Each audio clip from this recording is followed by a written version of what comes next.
when I think about when we talk about parenting and we talk about children, I find that training is probably the one thing that folks don't often get.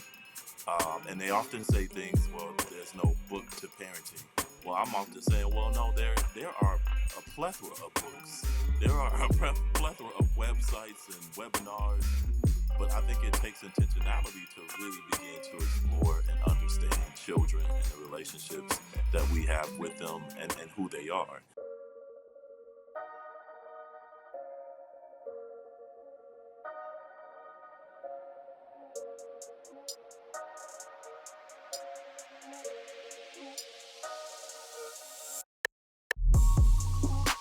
What's up, Shon? What up? What up? What up? We are What's up? back again, right? Back With your again. boy Shon and Cole, man, with another Yes, sir. edition of a Father's Heart podcast.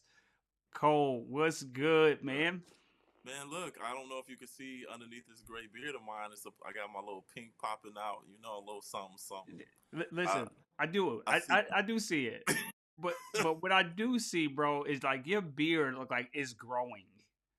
Yeah. Listen, it's not only growing, but it's like, and You and trying to it's be getting Santa Claus whiter. this year? Listen, I thought about that. You could become a Santa Claus. There's a school for it. You can go to school and become. So, who knows? Maybe this year I'll become Santa at the mall. So you're gonna become Santa at the mall. Who knows? Cole may be the Look, Santa near you. look, that'll be wild, man. Santa Claus, a black man in Santa.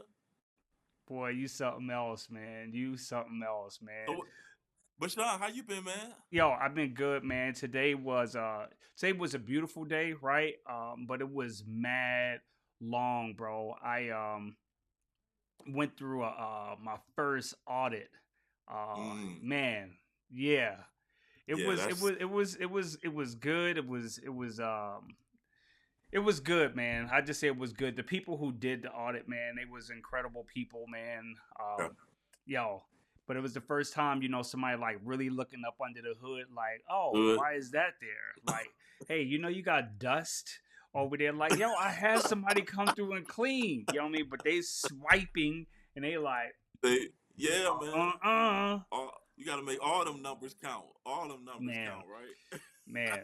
So Well, that's cool. that's Leah's superpower. So that was super dope. I already know. It I was, already know. my area of programming, of like, hey, we can do this. Well, why do you do that? When you do Mm, these assessments and intakes, why are you asking? Are you considering this person? Are you con-? mm, I'm like, oh mm. my God. And I thought I was like the equity, king. And what happened, like for real, what happened, man, we got to the end of it. She was like, all of these things are amazing. How you doing as father and his mothers and like this DV, all this stuff. But she's like, but this one area is just like, how do we, what up, Rashad? What up? What up? He's like, she is like, but how do you make this stuff work to where it's equitable, right? For both moms and dads when there's domestic violence and I know you father focused and it was so dope. So I was able to show her, but what I Okay. did, like what came out though, real talk was I'm like, I had to be honest. I'm like, yo, I have neglected my staff, bro. Mm, Because I'm like, yo, I'm out here doing all of this training and teaching other agencies how to do A, B, C, and D. And I'm like, man, I haven't spent enough time with my own people, right? wow. Just taking it for granted because they have access to me, but not, they can always ask a question. Boom, I got to answer. All right, let's keep moving. We got to build this. But it was very evident, like, nope, you got to spend time with your own people. And it made me think like, man, Sean, you spend time with your own family. You're out here trying to, build these other families. You spend time with your own family. So it's like, it's no different than you spending time with your staff and you trying to spend time with other people's staff. I was like, yep, I got it. Yep. So Yeah, it was an eye opening from that standpoint, baby. yeah. Yeah. That's pretty powerful. Sean. But I think that's the truth right there.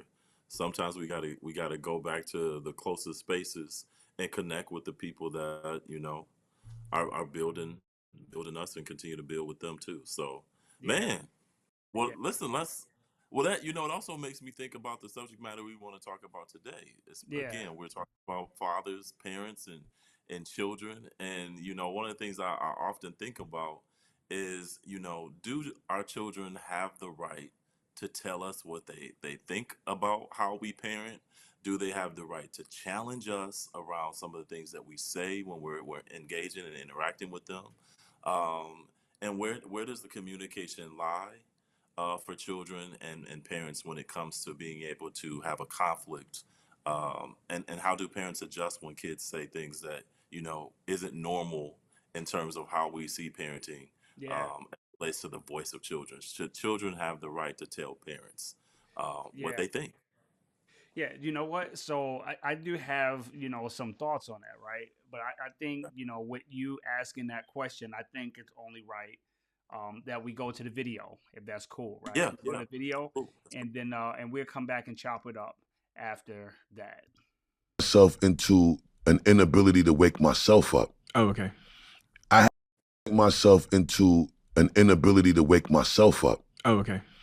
I had to be woken up by my son and my security in LA. It took like 45 minutes, and we had just come back from hanging out at a club called Poppy's. He sat me down the next day. He was like, listen,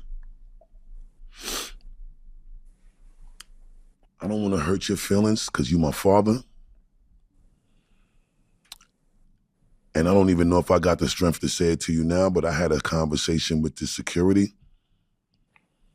I need you to listen to them because I'm too scared to tell you how I feel. That's how bad it was. My son ain't never speak to me like that in my life, but I needed to hear it. But he couldn't even say it to me because that's how much he still was trying to protect my feelings. But this is the first time that I knew I really disappointed my son. All that Busta Rhymes was cool up until this moment when he saw this, and he's been seeing it, but this is when it hits the low. That conversation me up. My son is talking to me and he tells me, Mm, I thought you was gonna die last night. And I ain't never been this scared, Dad, but I'm scared you're gonna die. I lost Grandpa already. I can't lose you too. Can you please stop drinking? Can you please stop smoking? Can you please get back to the daddy that I know you to be? Finished me. At that point, I made up my mind. I'm gonna get this surgery. When I get this surgery, I'm going to get in shape. Woo. So I so f- you so you so you asked me the question, right? Should children be able um, to confront, right? I definitely am of the school where your children should be able to confront. There's a lot of things or a lot that was said in that segment, and one of the biggest things that I got out of that, we dissected, but one of the biggest things is that Buster said that his son was afraid to confront him. He had to go to somebody else to go to his dad, almost like a mediator. yeah, and You not know, only that, he was. Go ahead. I'm no, sorry. no, no, go, please, man. I was gonna say not only that, but he didn't want to hurt his father's feelings. I think that right there is a really important space to build from. How our children will do things not to hurt our feelings, right? They will perform for us. I mean, they will. They will take on these ideologies around what we believe they should be. They will do all, sometimes our children will do all these things to please us, to not hurt us, um, to even make us feel safe in our roles as parents, right? And so I think that that's really impactful. The fact that he needed a mediator to get to his father because he just didn't want to hurt his feelings.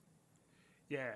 Yeah, I mean, you know, the thing about it, man, is that um we as fathers, people think that and it's been men's fault, right? We project ourselves like we are emotionless, that nothing bothers us, right? Oh, don't get daddy mad, he's angry.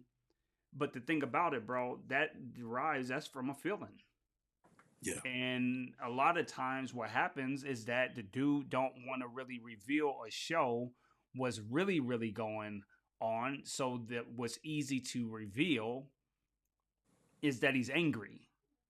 Not that he's hurt, not that he's sad, not that he's afraid, not that he's scared. It's easy to show that my man is angry. yeah, You know what I mean? And I just look at that, Cole. Just looking at what you're talking about, the feelings part.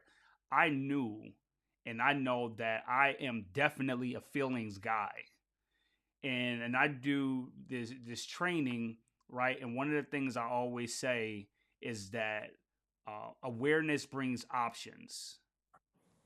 And so it's okay that I'm emotional, but when my emotions blind my ability to make a logical and a great decision, it's a problem.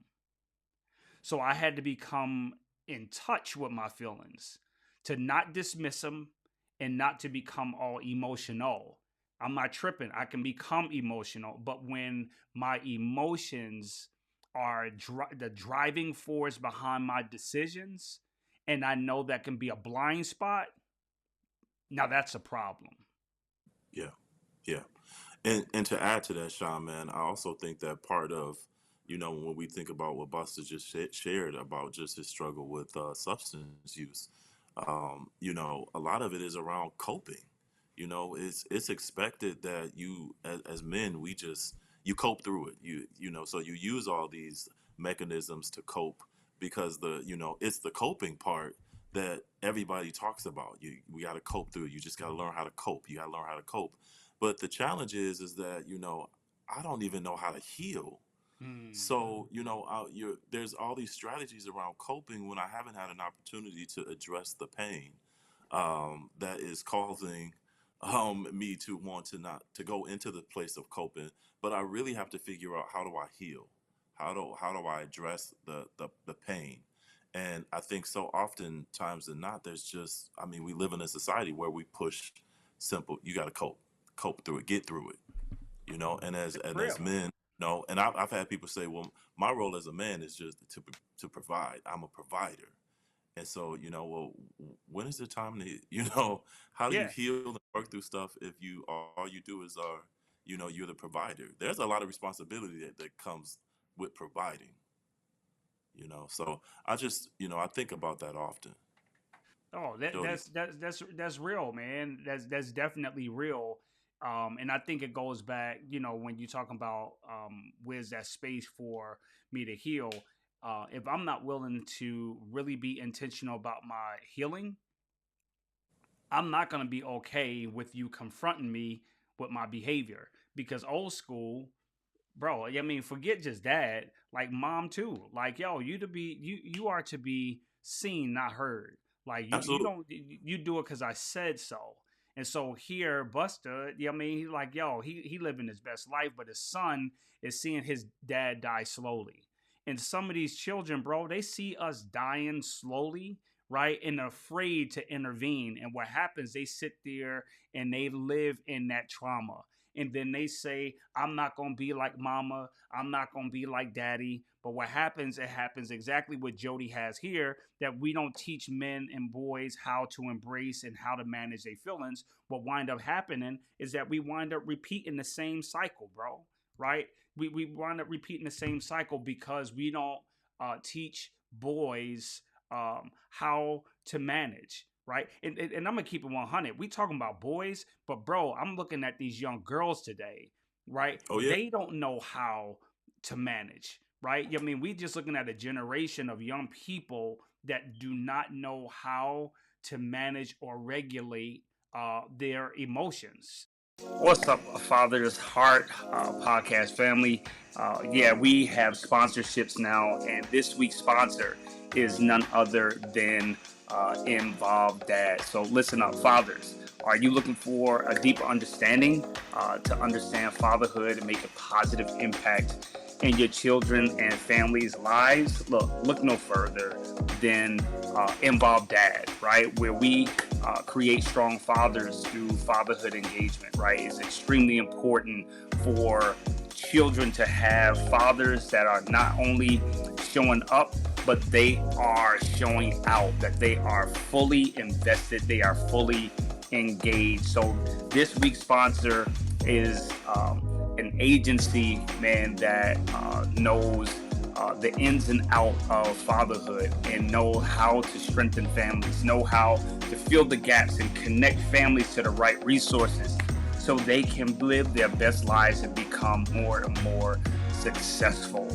So listen, if you need assistance, if you know someone who needs help on fathering, on parenting, co-parenting, or a father that is just struggling, right? That he does not know how and what to do about his next move, because this game that we call this life that we live, sometimes, man, it's like a game of chess, right? Like knowing your next move. And at Involved Dad, what we do, we help fathers make their next best move. So reach out to us, right? The number is 313-757-1388, and you can find us on the web as well, and that is involveddad.org. No S, because a lot of people put Involved Dads, although we want Involved Dads, but it's involveddad.org.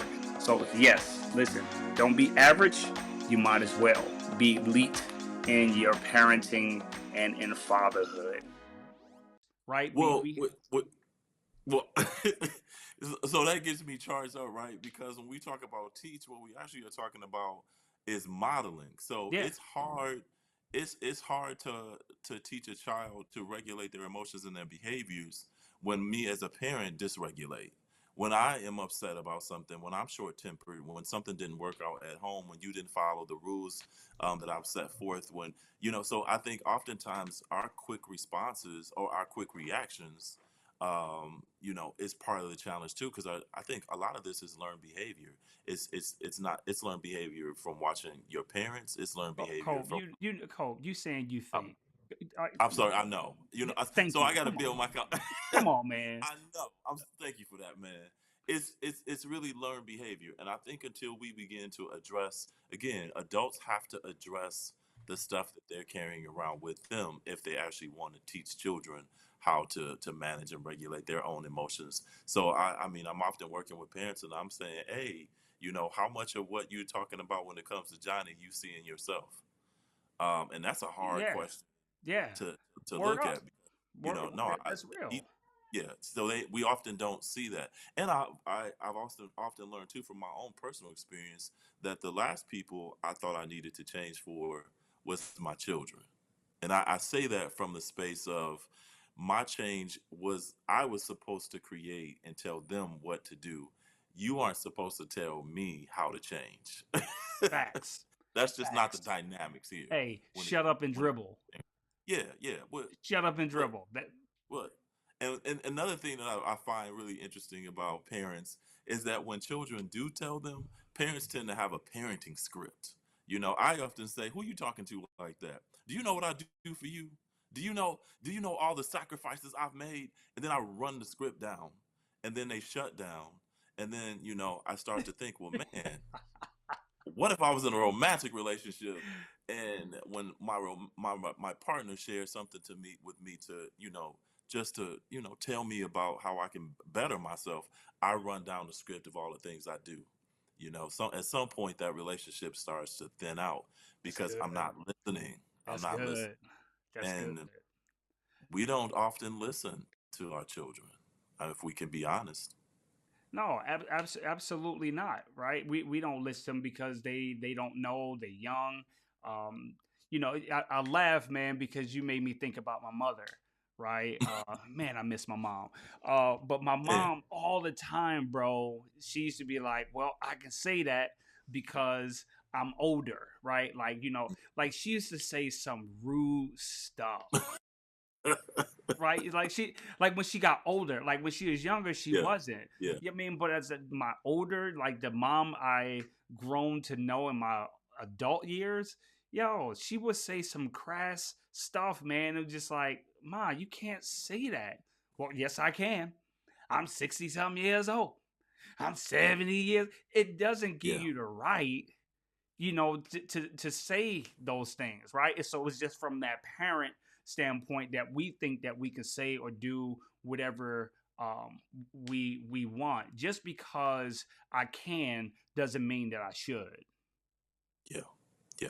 For sure. I mean For that's sure. that's really important. Just because I can doesn't mean that I should say everything that I think or whatever the case. Because I have to um, really consider how this is impacting those that I love and those that I lead. And so my wife and I believe, right? So this is just my perspective. Yeah. I believe that we created an atmosphere, an environment where my children do have a voice, where they can uh, confront us and bring things up. Now, the wisdom in it is when you're doing it, right? So if I'm in the midst of giving you the business, we having an intense fellowship. That's not the I like moment, that. right? It's That's the. fellowship. Would you say? It's fellowship. Yeah, intense fellowship. You remember calling it an intense fellowship, right? If I'm No, giving and some direction, right, it's not I'm only wise. Huh? Say it. I'm only pointing that out because I think something else that's the key is language. So it's in it's intentional or intense fellowship. Yeah. It's not chastisement. It's not that. You know what I mean? I So think that's important. so that's the thing, man. I learned that from my boy Words. I was like, man, that's really good. And so I use that, right? So my thing is, like, I tell my kids all the time, like, yo, we can talk about whatever. Like, you can bring it to me. And like, real talk, they can talk about whatever. But my thing is, like, yo, let's just be wise. Let's be wise when we're doing it. I may be wrong with my thought. I may judge you on something and bring up something from the past or whatever the case. But it's not smart right now for you to come back and justify or speak your position. It's just wise, right? It's just like, okay, all right, once we got done, that I want to tell you my intent. Like, I'm working with a young lady right now who, um, through one of my, I'm working with a young lady right now, right? And Okay. um, Okay. and she was either fired or let go or whatever the case from several jobs, right? Couldn't hold the job down, so doing some work with her. And Okay. so because I'm spending this time with her, I'm really able to dissect. I gave her this disc, I gave her this attributes, like this whole assessment packet. And as I'm breaking this assessment down, I realize how she is wired, right? The adults in her life did not take the time to understand how she's wired. And Good. so I'm teaching her how to be able to articulate herself to adults, right, in a way to where she can get her point across and not shut down. And a lot of times she would just leave the job. So um, the thing about it is, one of the things that I'm teaching her to do is to explain herself by saying, that was not my intent. Can I tell you the intent of my actions? Right? Because now it's a difference. Now, if you know my intent, it changes everything. Like, Yeah. yeah, I made the wrong decision, but that wasn't my intent. I made this decision because I thought it was the best decision to help in this situation. But the way I was helping was wrong. Yeah. But if people understand her intent, it changes everything. So that goes back to children, my children in particular. it's like, okay, what is your intent when we are having this conversation? Because I may get misconstrued by the way you say that. And so now, you know, I mean, it's easy for her to say, well, Dad, that wasn't my intent. Yeah. When I said Yeah. that, when I did that, that wasn't my intent. And so now it takes all the fire, you know, out of it. So I'm teaching these young people how to communicate so that way they can hold adults accountable. And what I appreciate what you're saying too, Sean, is that, in my work working with parents that have juvenile justice involvement, one of the things that we talk a great deal about is this idea of training. And what I hear you saying is that really to support young people or anybody, you have to provide training. And Yes. I think what's really interesting and important for us to explore is the idea that when anybody talks to me about parenting, one of the things that they say is that parenting is a job. It's a full-time job. It is a job that you don't often get the best benefits for. It is a job that you get underpaid at sometimes. It's a beautiful job. You wouldn't leave the job some, right? You would want the job to be part-time, but it's one of the jobs that oftentimes people don't get trained in. And I'm like, well, every job I've ever had, I've gotten training for. And so, when I think about when we talk about parenting and we talk about children, I find that training is probably the one thing that folks don't often get. And they often say things, well, there's no book to parenting. Well, I'm often saying, well, no, there are a plethora of books. There are a plethora of websites and webinars, but I think it takes intentionality to really begin to explore and understand children and the relationships that we have with them and who they are, and that Yeah. they're not for us to be owned, but they're for us to support and guide along their life journey. And so I've been, just working with parents around, hey man, this requires training Yeah. because what we're It talking about is does. learned behavior. You only sometimes practice what you've learned when it comes to parenting, and then you say things like, well, I don't want to be like my mom. I don't know Yep. if you have ever had this situation, Sean, but there are times when I used to hear myself talking, I'm like, oh my god, I sound just like my mom. Oh, facts, bro. I get in the car every single day and I laugh just about at least once or twice a week. Like, no lie, I laugh once or twice a week. Why? Because I'm in my car listening to 97.1 The Ticket. Oh My kids be like, Dad, could you put on man, music? I keep this. Leah be like, Shon, could you please put on some music? I'm listening to really? the sports radio. And I'm like, man, I'm just like my daddy. Yeah, I'm like, just and I like used to hate it when I was a kid, but that's what I keep on my radio now. isn't that something? It's Yeah, man. crazy, bro. It's crazy. Yeah, And so, yeah, you know, when I think about that, man, like even with with my kids, man, like I'm quick to really apologize, let them know like, yo, that really wasn't my intent when I said that. um yeah, and they definitely call me out, man. They definitely call me out, and I need it because my thing is, bro, I say this statement before I get done saying it, they saying it with me. I'm like, yo, yeah, I mean, don't be a public success and a private failure, bro. They say that in a minute. They say it with me, the whole nine, yeah, and I'm like, yo, yeah, it keeps me yeah. accountable, right? Accountable. Like, yo, is that being an involved dad? Dad, are you being an involved dad? So I'm like, Ooh, ooh, yeah, okay. I'm like, yeah. all right, check me. I ain't That's tripping. real. Check- Okay, Yeah. okay, okay. But what's so great about that too, Sean, man, is that I think the home is supposed to be the incubator, and so if our children have to use that muscle, so that they can go out and use that in the workspace. They can use that in their academic career when they see something that isn't accurate and they want to challenge it, or they just need to be able to have a voice in spaces in relationships. So the best way to learn how to do those things is to do it with your parents. Man, that's good. Jody said maybe, I think he said maybe our mindset would change if we stop thinking about parenting as a job rather than as part of our A purpose and purpose. mission. Come And on, that's real. Jody. That's That's that's real. that's real. That's That's real. real. That's That's that's real. real. I Yeah, mean, That's real. Cole, this was this was really important, right? Because some of the stuff that I do, bro, like when we talk about parenting on purpose, and it's different, man. But I just was thinking about I had the opportunity to work with this family this coming week, right? And they about to start doing some services, Okay. and bro, I tell you, man, these kids sat in my office and they were you sort of fear in their Mm, eyes about having to reconnect with one of the parents that they haven't seen in close to 8 years.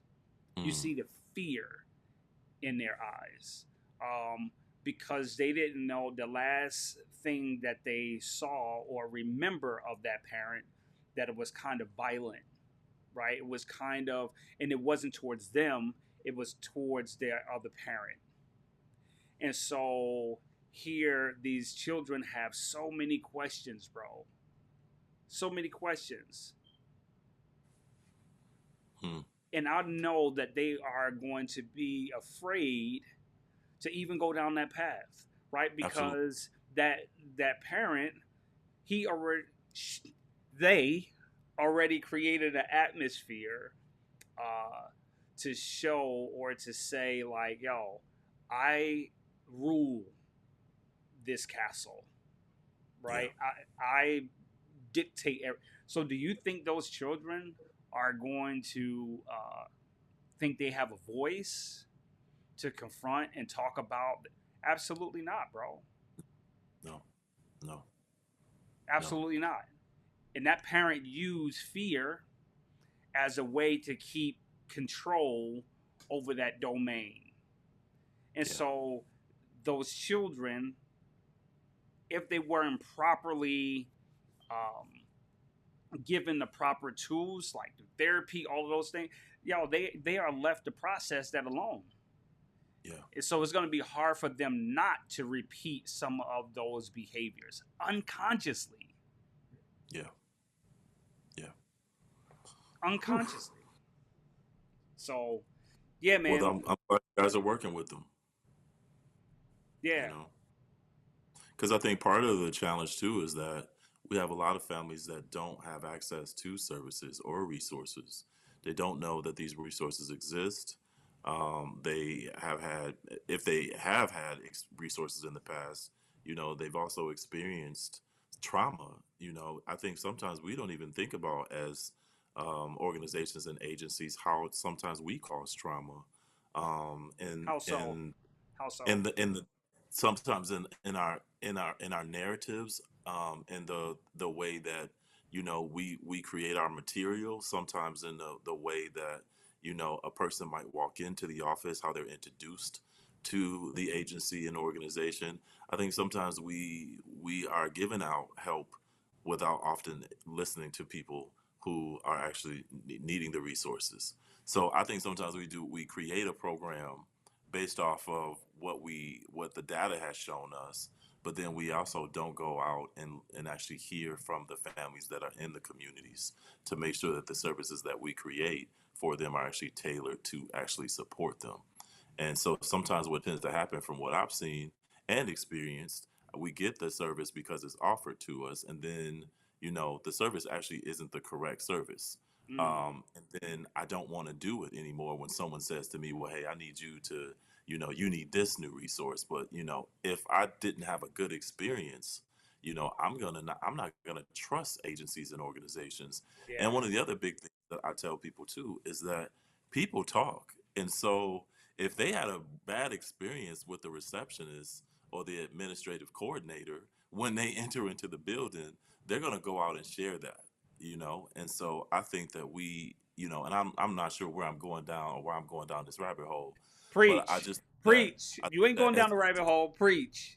as agencies and organizations, we also have to be really great ambassadors of how we provide what we're providing as services for folks, but that we're actually listening and helping to develop a voice so that families can model what the agency is providing as a resource.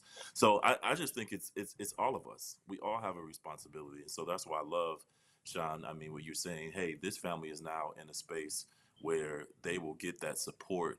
And the hope is that, you guys as an agency will provide the skills and the resources that they need so that these children also have a chance, because you'll Yeah. give that to their parents. So, I mean, that's our responsibility. Yeah. We That's sign real. up to support families. So, That's real. yeah, That's real. this That's work real. is hard, but I think what Jody said is powerful for all of us to take away. That a lot of this isn't supposed to be a job. This is supposed to be about purpose and mission. And I think if we're purpose and mission driven, um, in the way that we provide resources for families, then we can help create that in their families as well. So that's just Love my it. I little love it. thought. I You love know, it. I yeah, love it. man, yeah, All right, man. We come to a close, and we do. what's your legit or not legit? We haven't done one in a minute. So what's your Yeah, legit or man. not legit? Well, I'm looking at you, and I noticed that your beard is sprouting out with gray, and so I often don't know if what team you play on, Sean. I don't know if you play on the Dark and Lovely team, or I don't know what it's called for hair dye, or I don't know where you at. So I'm just curious to see, did you just not? Is it legit or not legit to show up one minute white and then the next minute black? I just don't. I don't know what you're doing, bro. So I'm just Yo, curious. you listen. Have you ever seen? But I'm dating myself. Have you ever seen the movie Bustin' Loose? Uh-oh. Did you ever see the Oh, movie Bustin' Loose? it sounds familiar. Hold on. What my man Kyle say? So, Sometimes we only see trauma as only these major impactful events versus listen to what kids and adults have been through and how it impacted them. 1,000 little events can be just as hurtful as one major. Man, Kyle, man. You know what? We Ooh-wee. gonna have Kyle. Oh, come Yo, on, man. Kyle is my dude. You know what? We gonna. I was just sitting here thinking. You know what? I think we could have Kyle on one week. We could have. We We need to need bring. Jody It's back. time that we need to bring. Which call him back too. We need to bring Jody. We need to bring We Scott back. Ta- And yeah, I and talked to Tasha. Tasha says we she's need ready to Tasha come back. back. So yeah, we're about to revamp and do some things, man, to bring Ooh, some other voices in this God, space. So Kyle, get ready, we man. I'm gonna have somebody contact your agent. You know what I mean? I'm gonna have uh, somebody contact your agent, Kyle. Kyle, can we quote this and put this on our social media, Kyle? I think this needs to be we need Ken, we need you to do something with All this right, right Ken, here. do something with this quote right Do here. something with this. Yeah, Kyle always do that. He always dropping Wow. jewels. So, Yeah, um, man. So yeah, back to the no, but I before was I gonna let you say, listen, the thing about it, bro, um, what you about to say, Sean? it's a struggle, Mm. right? It's a struggle. Like I'm just telling you guys, it's a struggle. However, my wife has spoken. She Mm. asked me several times, and then the last time I was just like, all right, I'm gonna let it go. Are you leaving black spatter on like the counters or something? you know, You been in my bathroom? You bro. been? I got the little pint, little quart touch ups. All right, I retired, man. I stopped my subscription, so I no longer receive my Amazon subscription Mm. every 2 weeks of Okay. my beard dye. Ken, stop laughing. Uh, I'm official. I'm done. You I'm coming letting it over, come in, man. Uh, man? and that one pastor who was at the Fathers Forum who tried to call me out, but my He pastor did cut into him. You know what he I did. mean? Your My, pastor my got on pastor right. did. He had my back. He, But he yeah, got my he wife he has got your back. spoken, so I'm gonna go ahead and come on over and Okay. let it come, man. So Man. Next week that mug gonna be white. oh, it's not funny. It's not funny. I told you it's a struggle, and you laughing at me. I'm out. and on that. On that note, I'm out.